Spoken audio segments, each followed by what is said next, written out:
আমার নাম ধরে ডাকতেছো কেন? সিনিয়র আমি তোমার। চল। ইংলিশ। ও আচ্ছা। Hi, hello. আপনি আমাকে একটা অটোগ্রাফ দিবেন প্লিজ?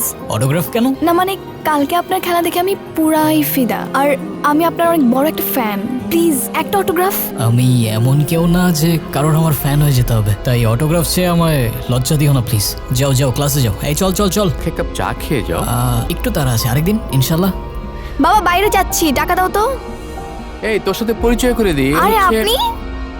তুই চিনিস নাকি? হ্যাঁ, আমার ভার্সিটির সিনিয়র কৌশিক। তোর নাম ধরে ডাকে। আই কৌশিক। ওই কি সমস্যা?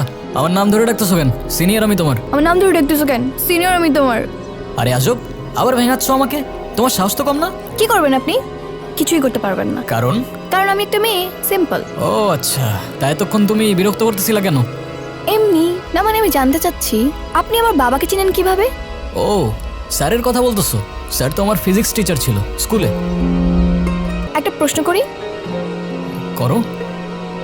আপনার নিশ্চয়ই অনেকগুলো গার্লফ্রেন্ড, তাই না? এটা আবার কেমন প্রশ্ন? না মানে আপনি তো ভার্সিটিতে অনেক বেশি পপুলার। ছোটবেলায় বুঝে গেছিলাম এইসব ভালোবাসা আমার জন্য না, মাত্র ভালোবাসা আমার ব্যাট। ছোটবেলায় বুঝে গিয়েছিলেন বল? ওইটা বলা যাবে না, পার্সোনাল। বলেন না। বলতে পারি। হাসবো না। প্রমিস। প্রমিস। অনেক আগের কথা, ছোটবেলায়। আমি তখন ক্লাস 3-তে পড়ি। আমার সাথে কি টিফিন খাবে? হ্যাঁ খাবো। এই কৌশিক, তুই টিফিনে কি এনেছিস? আর দেখ আমি কি এনেছি টিফিনে। তুমি আমার সাথে চলো, ঠিক আছে? হ্যাঁ আসো।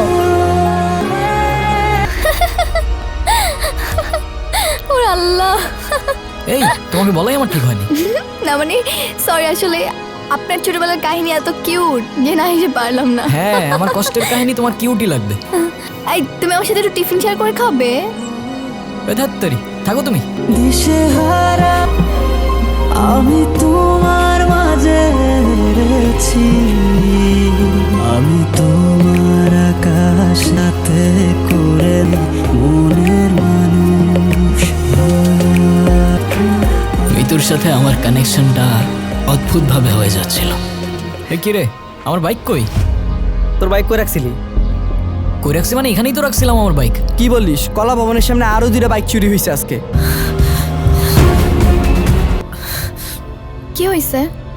কৌশিকের বাইক খুঁজে পাচ্ছে না। কি হয়েছে? বাইক পেয়ে যাবা, চিন্তা করো না। ওই বাইকের উপর আমার ব্যাটটা রাখা ছিল।